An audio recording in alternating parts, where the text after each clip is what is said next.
flip-flops, so by day 4 of the conference, the heels have to go. So we do the cowboy boots. Okay, I'm so excited about the next portion of the day because it's traditionally one of the highlights. It's where you get to hear straight from some trailblazers who are out there doing it, and you get to hear about how they got started and what they did. So I'd like to bring up to the stage the San Diego Trailblazer panel. Please give them a warm welcome.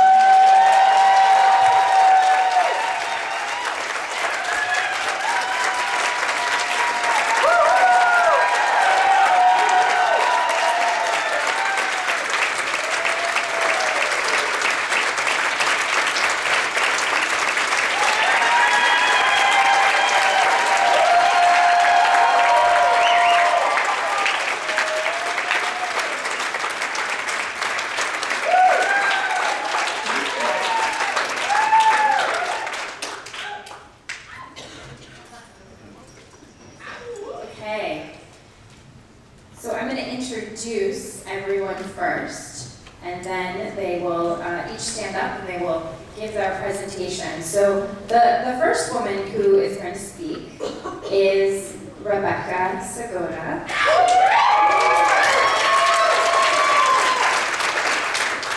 Rebecca discovered during her engineering studies, specifically quantum physics, that her desire to apply it to solutions involving the human body and thought processes became the focus of both her personal life and career journey. In addition to volunteering in a hospital environment doing healing touch, participating in retreats, and leading retreats with the fellow wise woman, she has a private talk touch therapy practice in Columbus, Ohio, where she combines mind, body, and spirit techniques for a holistic and empowering approach to therapy. Currently facilitating various IP classes, she believes that through sharing Mike Dooley's truth about life, happiness is only a thought away. This is Rebecca Segota.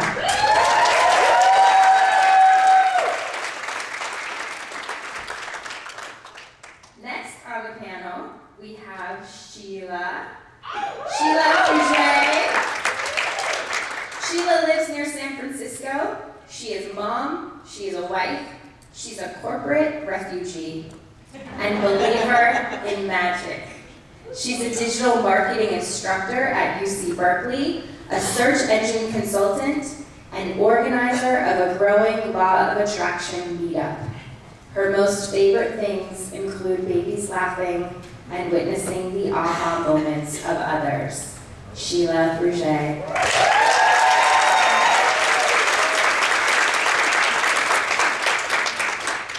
Next up, we have Ashley Saville.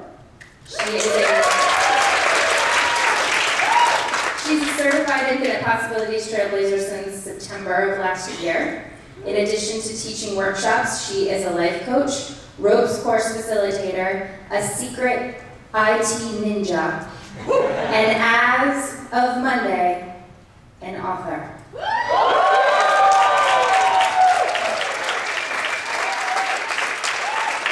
She just completed her first book, What Are You Waiting For? 10 Days, 10 Ways to Create a Life That You Love. She is also creating an animated video series to touch and inspire people. Ashley is originally from the Lafayette, Louisiana, and has been in California since age 19, when she took off on a solo exploration. She landed a live-in nanny job with Marianne Williamson. 22 years of seeking, learning, growing later, she discovered infinite possibilities, trained the trainer, and soon everything would make sense. And she decided it was her time to shine. Ashley Saville.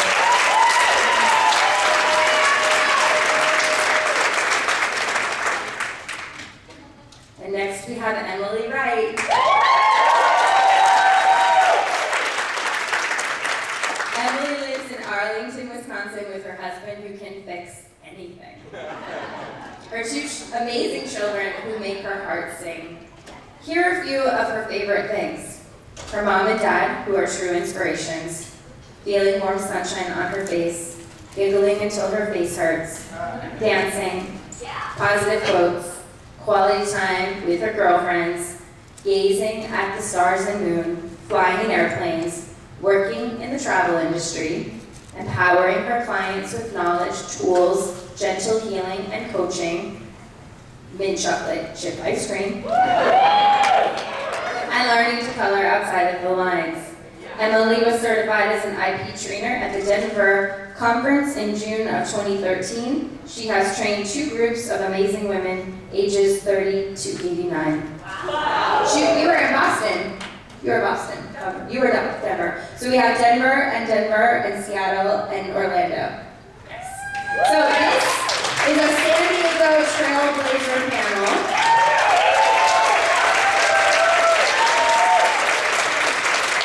I'm going to turn it over to Rebecca.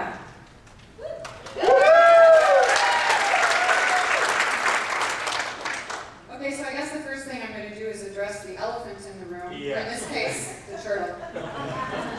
As Regina mentioned, I trained in Orlando in June of 2012, and I just became a Trailblazer in January, so about 18 months.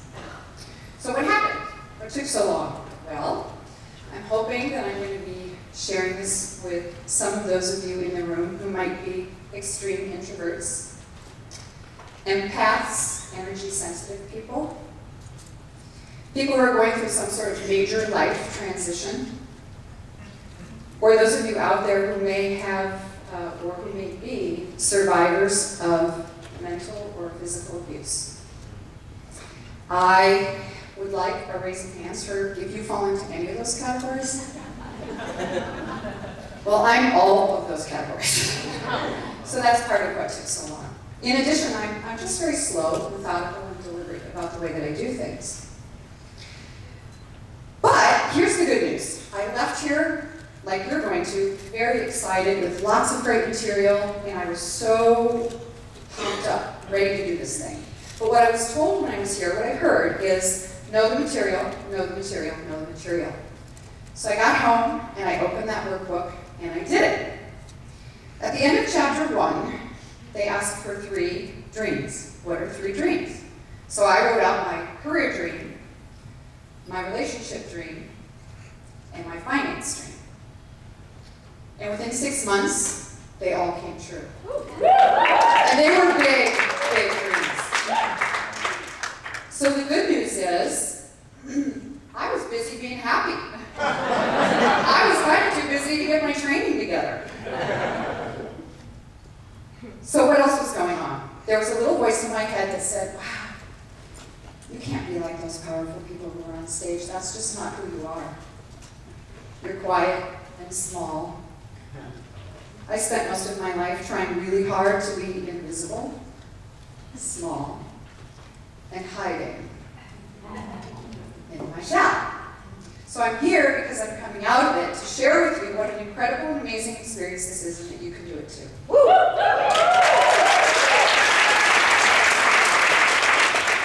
So how did I do it? I got on the Facebook pages. I learned from other trainers. I listened to Mike's audiobook so many times. His voice is in my head. Seriously. So, in addition to that, I went to a retreat. Tracy Farquhar put on a retreat. Many of us met there and became very close, bonded like sisters. I watched Tracy do the whole program, and we all talked about it, and I talked to the other trainers about what they were doing. So that would be something I would recommend. In addition, do the workbook. Seriously, write out your 3 dreams. Make your visualizations standing on this stage. Not necessarily because I wanted to stand on the stage, but if I was standing here, it meant I was a Trailblazer and I had actually taught the class. So how did I teach the class? First of all, there was that voice in my head that said, you're not good enough. Second, there was the thing that said, I don't want to answer those hard questions. And then there was the, I want to stand in front of a room of people. So 2 really important things happened. After the Boston conference, I came home, and on my birthday, I got a call from Regina. Regina said, hey, Rebecca, when are you going to join the TUT team? I was so embarrassed. I've been to 4 conferences and I still haven't trained a person. So I said, Regina, I'm going to be part of the TUT team in San Diego. So 2 things happened there. I made a commitment and I set a date. And those are things you really have to do if you want to do this.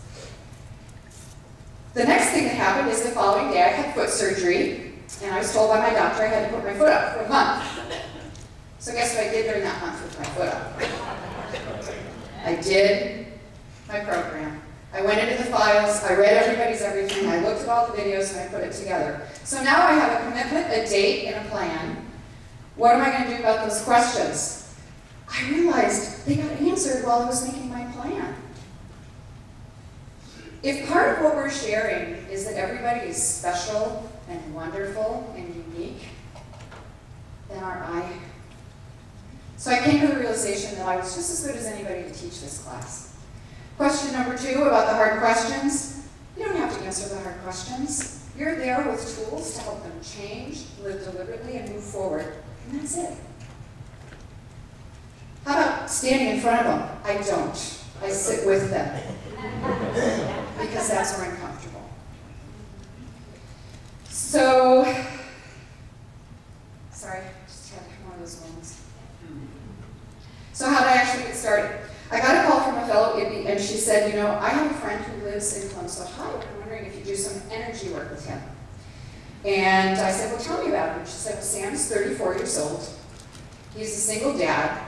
And when he was about 16, the bones in his chest began to grow in instead of out, and they're crushing all his organs. And in the beginning of January, he's having a surgery to rebuild his chest. So I said, well, yeah, I'd be happy to meet with him and talk to him. I found out in about the first 10 minutes of having my conversation with Sam that it was going to be way more than energy work. He needed IP. He needed to know where his mind should be at before he went into that surgery and while he was recovering. So, one-on-one, I modified the program and I took Sam through it. I have a testimonial here from Sam. I don't know if I'll get a chance to read it to you, but if not, please come to me and I'll share. But Sam went through his surgery incredibly well. The doctors wanted to know how he was healing so fast. And while he was at home healing, instead of being frustrated and focusing on his pain, we had devised some visualizations for him to focus on his life and what he wanted, and what he wanted his life to look like. My second client was a woman going through a divorce. My third client was a young woman with an eating disorder who had just spent 2 years in different programs and hadn't gone anywhere with it. Her mother called and said, do you think you might be able to help her? Again, I modified the program to her needs, took her through it, and Annie is behavior-free today. Wow. And she attributes it all to IP. So part of my point of that story is you don't have to do 100 people if you don't want to. If you want to work with one, work with one. Make it special, make it unique, make it for that person. There's a ripple effect. And well, let me just read you the one from Annie. I have been through the whole spectrum of an eating disorder disease, from anorexia, bulimia, to binge eating. Consumed in a world of obsession, restriction, deprivation, addiction, shame, guilt, loneliness, and self-hate. I felt locked up in a deep, dark dungeon. What I am truly thankful for, though, is being exposed to the practices and teachings of infinite possibilities. I believed, and continue to believe now, that this practice of not just living, but consciously choosing your life is the answer. It is the answer not just to my eating disorder, but the answer to overcoming whatever may be inhibiting anyone from living a fulfilling, purposeful, and joyful life. Our society tells us that things in life are hard and that we don't always get what we want. Though for the most part, this is not really true at all. And I know that anyone who learns and experiences the growth and development received from the Infinite Possibilities program will agree. So I did, after those 3 individuals, teach 2 classes, so I did have the confidence to finally move into a group and teach it. And obviously, I've come a long way because I'm standing in front of a room, really big room full of people.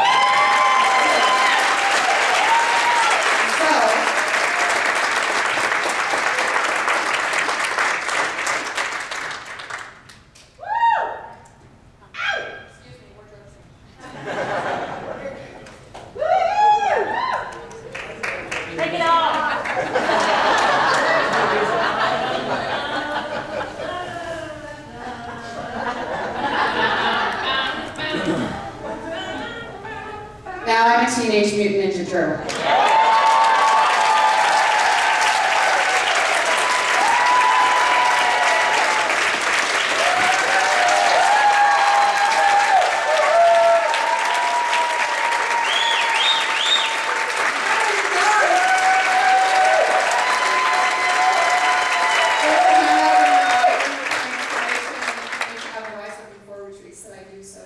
Please get in touch or Facebook friend me, and I'll be happy to make. Oh, also, if anyone needs a mentor, I have one student so far, Brian. Anybody else who would like to get in touch with me, please.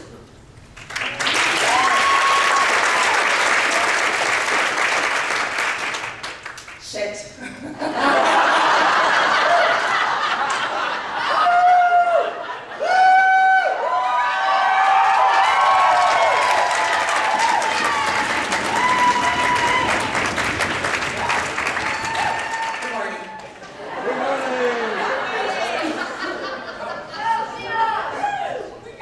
Today I want to talk to you about tigers, monsters, and meetups.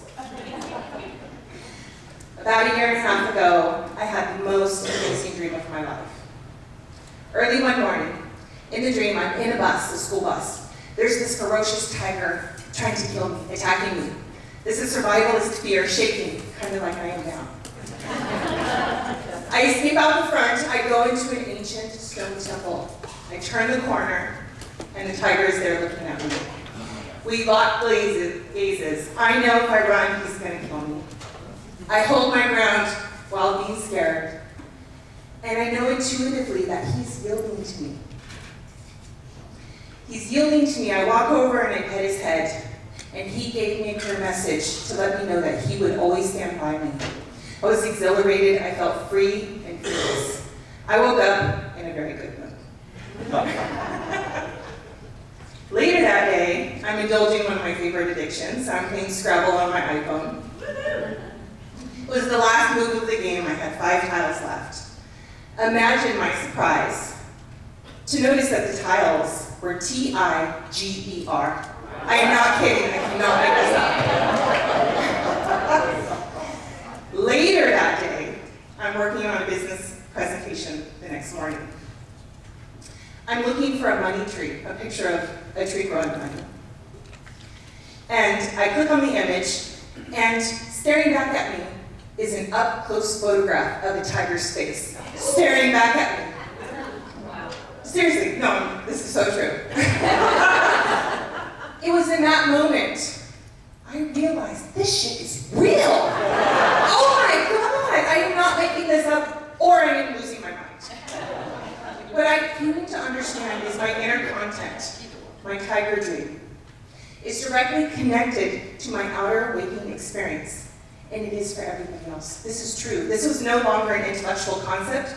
This is now, it changed me forever. It is now what I live by. When I get scared, my tiger is actually sitting here right here. I want to talk to you about meetups. If you're not familiar with it, it is an online platform where groups can meet based on common interest. After leaving the Seattle conference a year ago, I felt that it'd be love. Man, I felt connected, I partied with some cool people, I discovered cinnamon whiskey, it was amazing, really good. But look, I'm a busy mom, I'm teaching at Berkeley, I knew, I have 2 small kids under 5, I did not have, it just wasn't possible for me, it wasn't in the cards for me to teach, several week-long workshop. But I made a promise to myself that I would try to reach out and reproduce that same connection that I had with my babies in Seattle. So when I went home, I took a baby step. I looked for an online group, and I found one on meetup.com, which was Bay Area Law of Attraction. Within a few weeks, the organizer stepped down, announced that he was stepping down. And so I took that as a sign to step up. So I took over the group.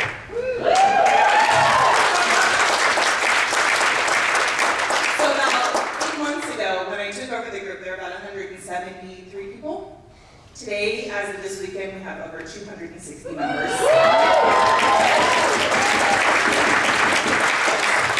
Plus 1. Woo! And we're very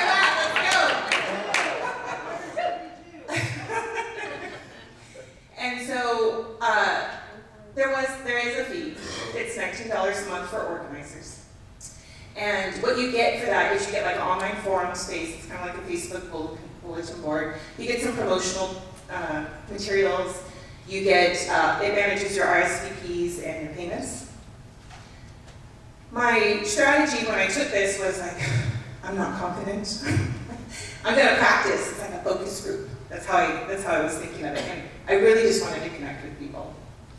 So I made a commitment to myself that I would host once a month, 2-hour meeting and have 1 hour for preparing. So 3 hours a month was my commitment. And I made a deal, if it stopped being fun, I was gonna bounce. So 3 ways that you can make money through Meetup. The first one is through membership fees. You can charge your members to be part of your group, a monthly fee, recurring.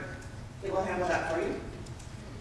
The other is you can invite companies or host sponsors of like-minded businesses that you choose to have some ad space and see your audience.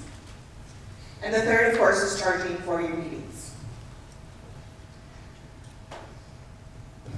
My first meeting was at a Mexican restaurant. 5 people showed up. I used the workbook to talk about stuff. They really liked the facts about the athletes and the visualization. We had chemistry. We shared our LOA, or Law of Attraction stories. And it was really fun. I felt like, I just felt good. And I was like, yes, I found my people in the Bay Area. A few days later, out of the blue, an acupuncturist emailed me offering up a free conference group space in her business building because a girlfriend told her how much fun she had at the meetup. So I held my second meeting there for free, and 15 people showed up. Wow. This word of the mouth works, even though I'm an online marketer and wish I didn't. So some of the stuff that we do is we start with like loud music, keeping the energy up. A lot of stuff I learned here. We do a lot of the icebreakers, like they like the threesome group, where you overhear people talking about your awesome self. The other stuff that we do is what do we do? Oh, here's what you need to do, is you need to control the room. I'm a control freak, so this was very easy for me. Control enthusiast. Make sure that you communicate an agenda. Let people know what to expect. Control the exercises. Let them know what you are looking for. So my fear was I didn't want this to turn into therapy or long, quirky monologues. Okay? So use the music. I switch up locations. Sometimes we meet at restaurants. Sometimes we meet at a member's house. Sometimes we meet in the conference room. I recruited some guest speakers from a New Age bookstore. This guy's so cool. He has a spiritual retreat in India. So I now have a new friend. So the next time I'm in India, I have a place to stay. Well, let me just talk to you about the people. Okay? This is turned into a really kind of selfish thing. I'm getting so much enrichment out of this. There's a gentleman that I met. His mom recently passed. Shortly after his funeral, his watch stopped at the exact time that she died. He took this as a sign, a message from her, letting him know that she was okay. I met a heavily tattooed librarian who's an aspiring actor, and he's gorgeous. I hope that he's a big star someday. He's one of my biggest supporters. A young girl, early 20s, just ending a physically abusive relationship. She was looking for feedback on how she attracted that and how she can stop attracting that. Right? You gotta deal with your monster. This is how I deal with my monster. I think of my monster as an annoying coworker. You know who your monster is? My monster and yours is? Your monster is the voice in your head that says, I'm not good enough, she's prettier than me, I hate that dress, why am I here? I don't belong on the stage. This is how I deal with my monster. I think of my monster like an annoying coworker. I let the coworker come to lunch with me, I let it sit in the car, but I do not give it the keys. Further, I've come to recognize that this monster has gifts for me. My anger shows me where my boundaries are. My judgmental critical thoughts show me what I value and where my limiting beliefs are. So there's a space in my life for this monster. Aim for wholeness. Just reconcile with it. Let it go. Look, what if Mike Dooley gave the keys to his monster and went back to accounting? I wouldn't have read his book that lifted me out of a deep depression a couple years ago. What if Lady Gaga decided she was too short or not a good dancer? What if the Beatles didn't think there was an audience in America? Right? Come on, can you see that your audience awaits? You owe it to the world to open up and express your special, unique brand of love. Please, if you're looking for an invitation, call me up. If you're in Bay Area, come be a guest speaker. Let's go co-lead a workshop. Please, there's little things. I hope my group grows a little bit. There's a little sign out there. Take the tap. Get in the car and drive. Thank you.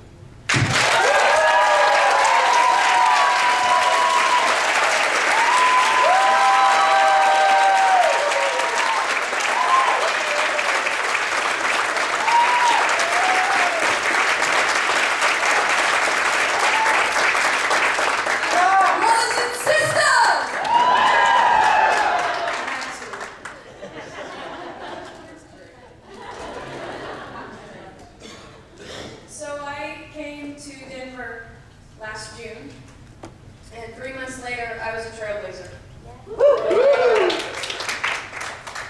I decided that I just need to do it. And I know that some of you will do it differently, but I really wanted to stand up here today and talk about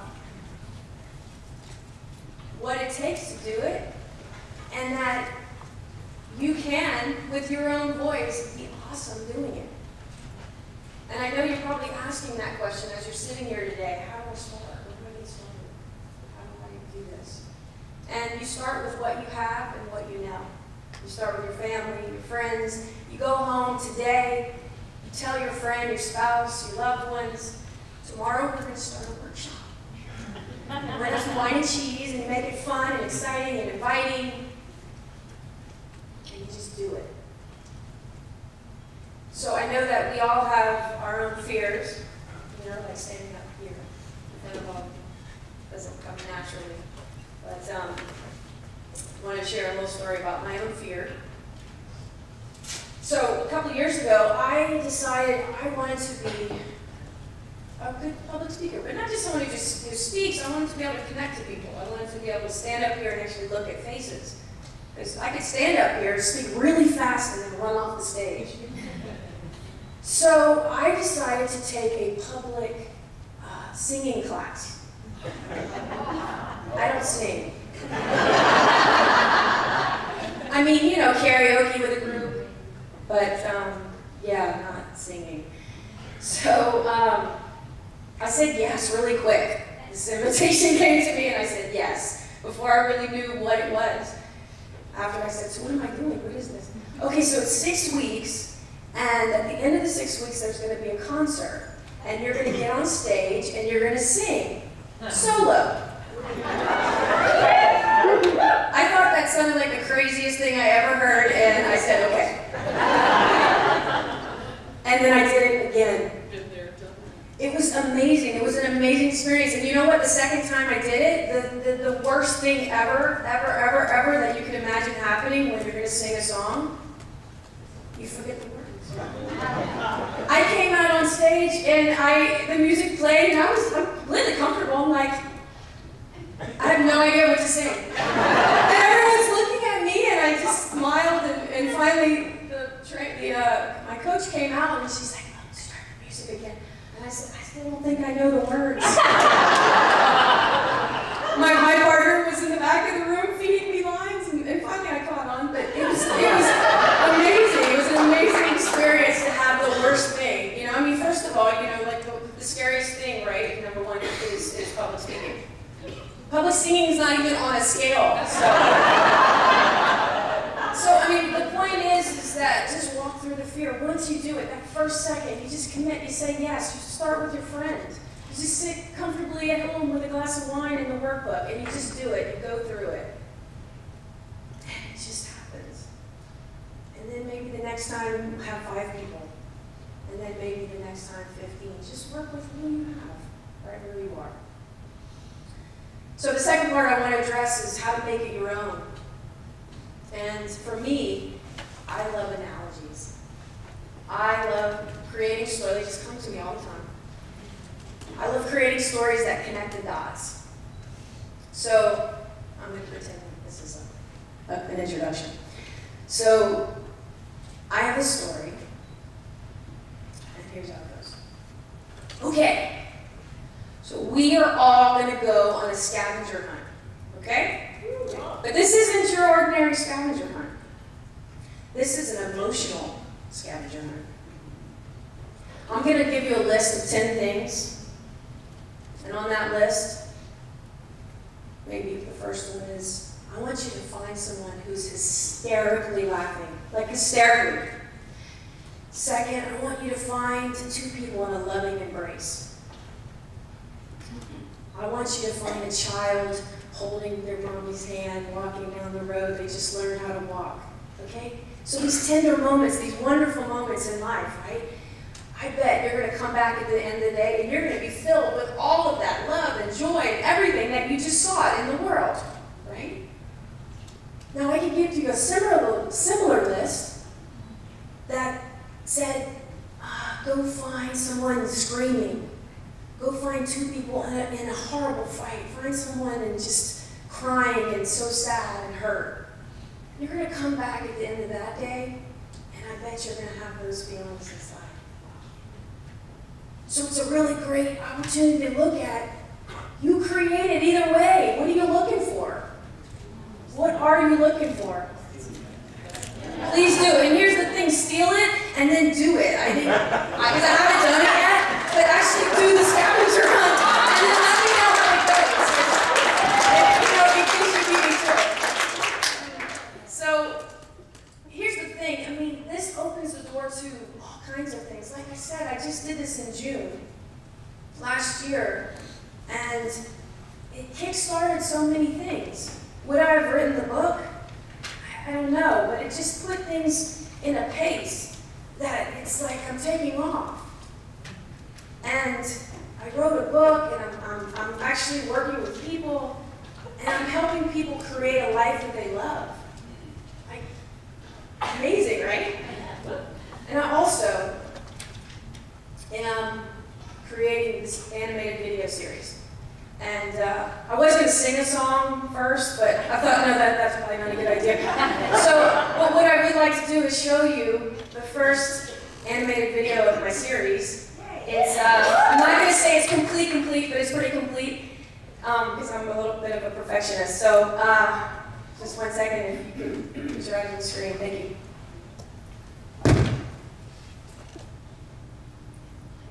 Some people succeed, and some people just get stuck in the struggle with life. Meet Jim, a nice guy by all accounts, but feeling down on his luck. There's no job in sight. He sets out every day trying to get a job with no success. Frustrated because he has the degree, the motivation, and even dresses nicely. But interview after interview, he just falls short. So what's wrong with this picture? Are there just too many people and not enough jobs? Why can't Jim find a job? And what's even more important is that Jim is ready to settle for anything. How shall I say this? Jim needs a thought and belief overall. There's nothing wrong with Jim, except that Jim is being guided by some old limiting beliefs. Maybe he believes that he either doesn't deserve a job, or that it's out of his reach, or any other limiting belief. If Jim's conversation that he has with himself goes something like this, Jim, you really aren't that good. Or, Jim, no one likes you. Then how do you think he comes across in the interview? Whatever you believe about yourself is what you create. It's really not that difficult, but we make it so difficult. We kick and scream, saying it's someone else's fault, or life isn't fair. When you get into that kind of headspace, it's no wonder that door after door seems to close on you. You keep recreating the same experience over and over again. The issue here is that you are in the way of yourself. And you aren't going to solve anything by beating yourself up. You have to let go of those limiting beliefs that say you aren't good enough and create new ones that say, yes, you are great. And any company would be lucky to have you because they would.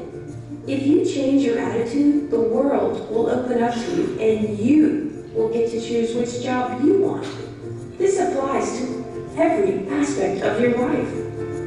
I'm just saying, if you feel stuck, there is another way. But you have to be willing to let go of the old stuff to create new stuff. So tune in for more videos which will give you little nuggets of goodness to help you navigate through life more gracefully and effectively. Remember, life is an adventure, and this is supposed to be fun.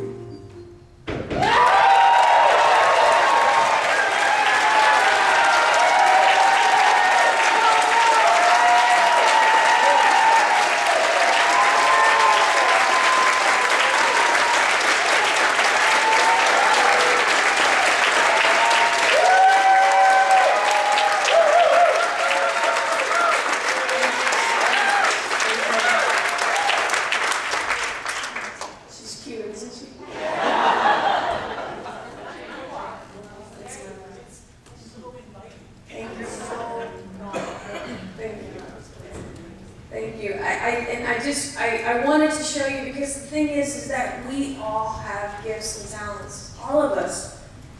And this is your opportunity to start whatever it is that lights you up inside, to do your thing, and to do it great. So everyone, please, just go out there and shine. Thank you.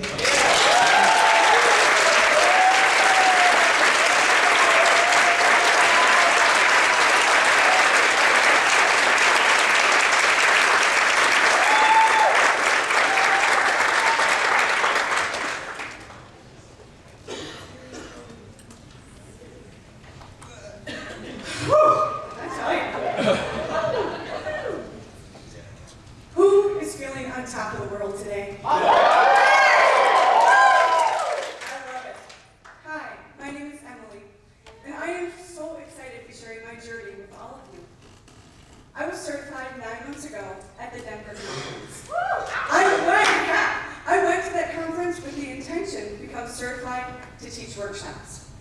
I held my first workshop about a month and a half later. Sometimes I get so excited I just jump into the deep end. And I was afraid that if I didn't do it right away, I wouldn't have the courage to do it. So I want to share with you 2 things today. That you can do it, even if you think you can't. And 2, even if you've never talked about infinite possibilities or thoughts become things out loud to anyone before, your voice will work and you will know what to say. So how did I get from there to here? Let's start at the conference. I had the most amazing experience. My face hurt from all the smiling and laughing. I like that. My heart was open big time. The energy and the enthusiasm was just contagious, like we've been feeling this whole weekend. But at the same time, I found myself playing a little game of peekaboo with myself and my emotions. I'd be out there woo-hooing and having fun, and then I would shrink back in and hide. I had an overwhelming feeling of joy and belonging and happiness, and then fear. When that oh my God fear took over, I found myself with tape measure in hand, comparing myself to all the amazing people in the room. I felt like a fish out of water. But even with that crazy peekaboo game that I was playing, that conference had me feeling on top of the world and filled with joy. I didn't want to go home, but I had to, like all of us will be doing today. And when I got home, I was still so excited, and I wanted to share with everyone. But how? Because for me to share it would mean I would have to say it out loud. Then came those crazy thoughts. Did I take enough notes? Did I miss anything? Am I good enough? Can I do this? You might be asking yourself some of those same questions. Well, I did do it 2 times. And I was even invited to teach an hour-and-a-half high-level presentation on Thoughts Become Things. They were all amazing experiences, amazing. But my first workshop was safe for me. I reached out to my close friends and family members who I thought might be interested. But before I got going, before I started up, I had to pick my format. For me, I chose a 4-week workshop, 1 night a week, 2 hours per class. My second workshop, I did the same, but I did it 2.5 hours. I needed more time. I'm a little chatty. So it was fantastic. So once I had my format, my first step was to find a location. I'm in the travel industry, so I naturally gravitated towards the airport. I picked Wisconsin Aviation. It's at my local airport, great adventure-filled atmosphere, and conference room, all the facilities I needed. My second step was to set the date. So make sure you look at what works for you and your work and your family. Make sure it flows in there. Don't force it. My third step, I think the most challenging, I had to invite real people. Yeah. So to do that, I used the resources on Facebook. You know, I created a 1-page informational flyer on the workshop, and I drafted an email. In that email, I told them that I was now officially certified, and I was ready to hold my first workshop. I told them about Mike Dooley, Notes from the Universe, and that I was excited to share this with them. And that their special bonus, it was going to be free, because it was my first. And my future workshops would be $125 a piece. I wanted the universe to hear that right away. So it was great. I had my email together, and even though I was sending it to friends and family, I was scared. I was scared to hit that send button, because when I did it, it would be for real, no takebacks. So I had my date, I had my location, I had my format, and 8 amazing women said yes, ages 39 to 89. My grandma got in on this.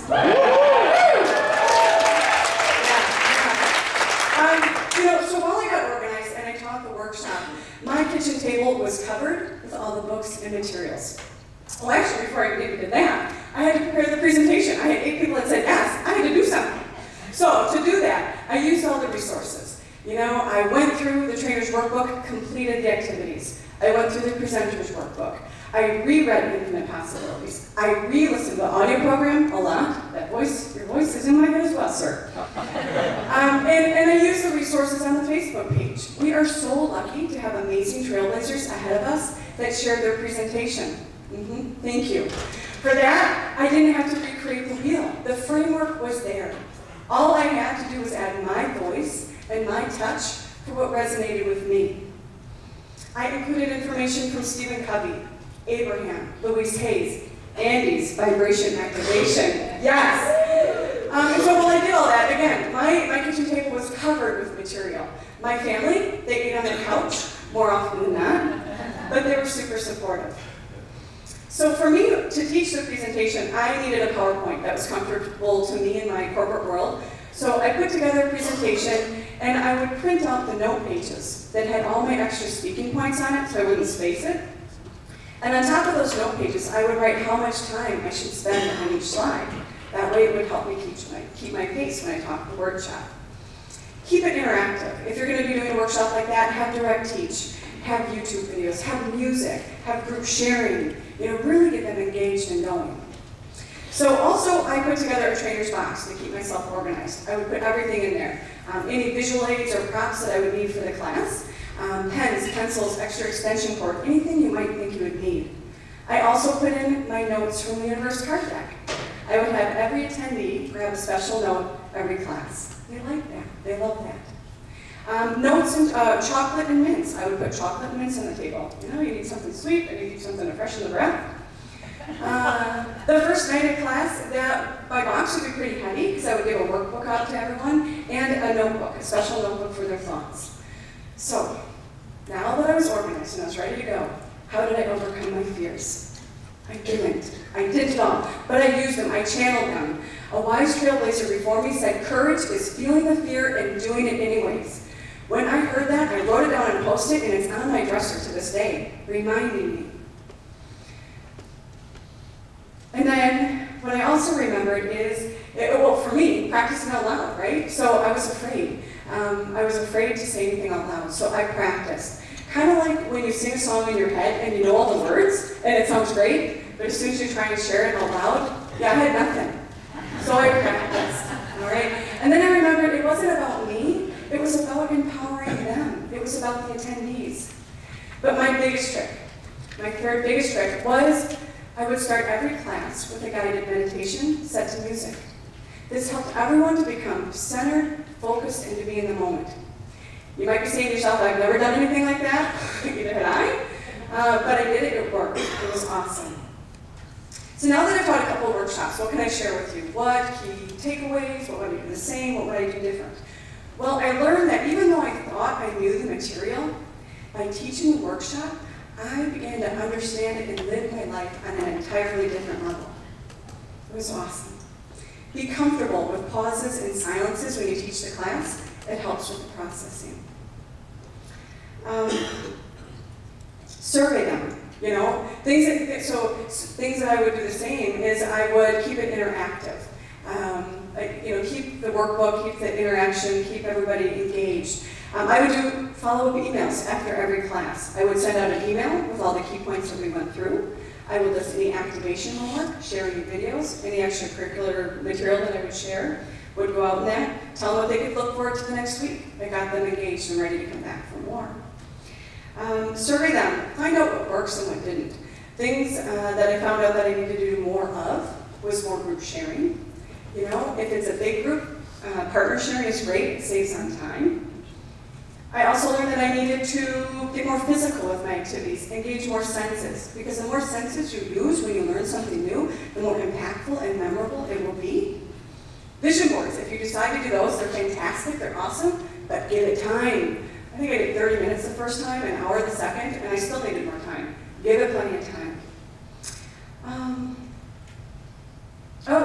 Me as a speaker, the first time I taught the class, I sat, because I thought I had to be at the same level sitting at the table. My energy wasn't there. So the second course, I stood, it felt much better. But do what feels comfortable for you, whether it's sitting or standing. 2 favorite activities. First night, I would have everybody plant their wishes and dreams. I would bring a flower pot with a dry flower. We would write our wishes and dreams on a piece of paper, put them in the pot. Every week I would bring that back, adding more flowers in as we watched our wishes and dreams grow through the workshop. The last night I would do a moving forward document. It was 1 page, and on the top it said, what would you like to be successful at in the days, weeks, and years that lie ahead? List 3 things, and then sign and date it. They would turn it in. A month to 2 months later, I sent them an inspirational card with that page inserted as a reminder from themselves of how amazing and powerful they are. There are so many fun things that you can do with this workshop. The possibilities are out there. Have fun with it. So, all of my fellow IPPEs, because that includes every single one of you in here. The 2 things that I wanted you to get from all of this is that you can do it, even if you think you can't. And 2, even if you've never talked about infinite possibilities or thoughts become things out loud before to anyone, your voice will work and you'll know what to say. Mike Dooley, I want to thank you for this amazing opportunity in time and space. All my fellow IPPEs, thank you for supporting me on my journey to empower others and to find my voice. Woo!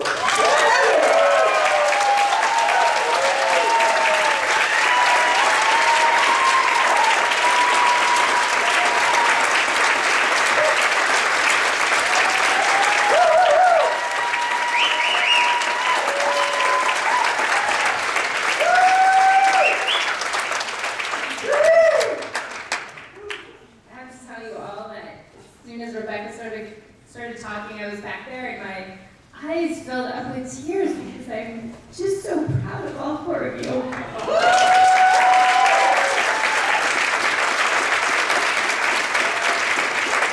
So, we have just a little bit of time for some Q&A. If you have a question for our Trailblazer panel, pop up real quick and come on over here. We're gonna put a microphone right over here, and we're gonna let the Trailblazer panel answer. So if you have a question about how they got started, something particular that they did, come ask a question. They're yours for a couple minutes. Here we go.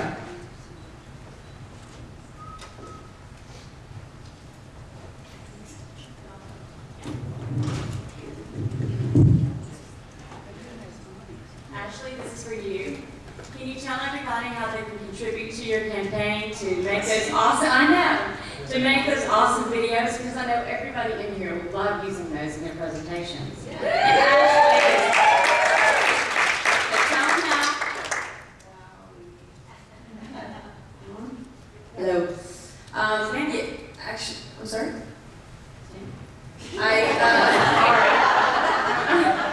I created a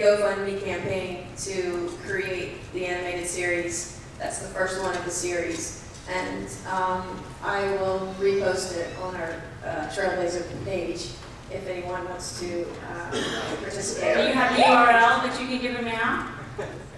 I'm sorry. I want everybody. I can let someone put you up to this. No, nobody put you up. Nobody put her up. Put me You up. can do the GoFundMe search. It's GoFundMe.com, and then it's my name, I believe, with a hyphen between Ashley and Sibyl. Go to your website. Oh, sorry, that was on the... Post it on the Facebook. I'll post it on the Facebook page. But you can watch my little intro video where I actually created a little character, and she tells you what I'm up to. So if you want to be a part of that, I would certainly appreciate it.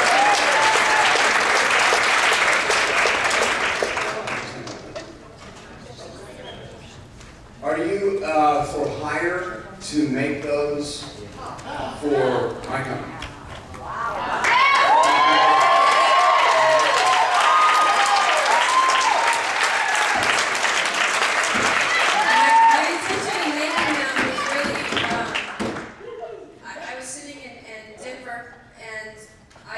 I work for a company and we create these. And I'm a project manager, but I just had this vision like, whoa, I could do this whole other thing with them. And so I just wanted to get it out there. I didn't know how and I didn't know what really to do with it, but that is definitely part of it, and it's really to share it. So I'm still figuring out. So whatever, any requests, I mean, I'm definitely open, and yeah, so thank you.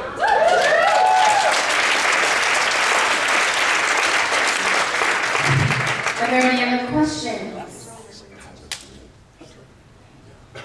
Going once. I have a question for Sheila.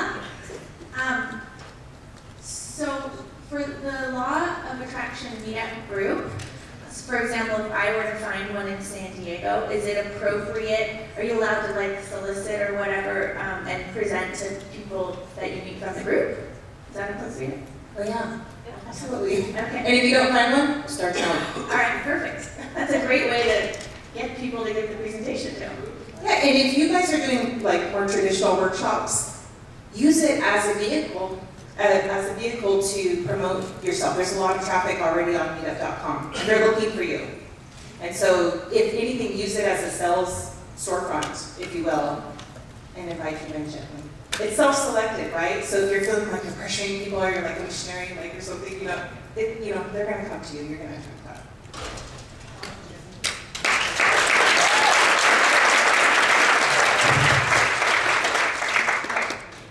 Anyone else? Yes. Camille? Can I just say it really loud? Yeah. Rebecca, have you ever thought about doing this presentation you did for us? All of you are extraordinary, by the way. But with kids, like helping kids come out of their shell. No, I hadn't, but it's a great idea. That's a great idea. I had not thought of that. Very proud. As I said, I just got the Trailblazer status in January, so it really has taken me that long to get this far, but there are big visions about what's ahead. So thank you, I'm going to add that.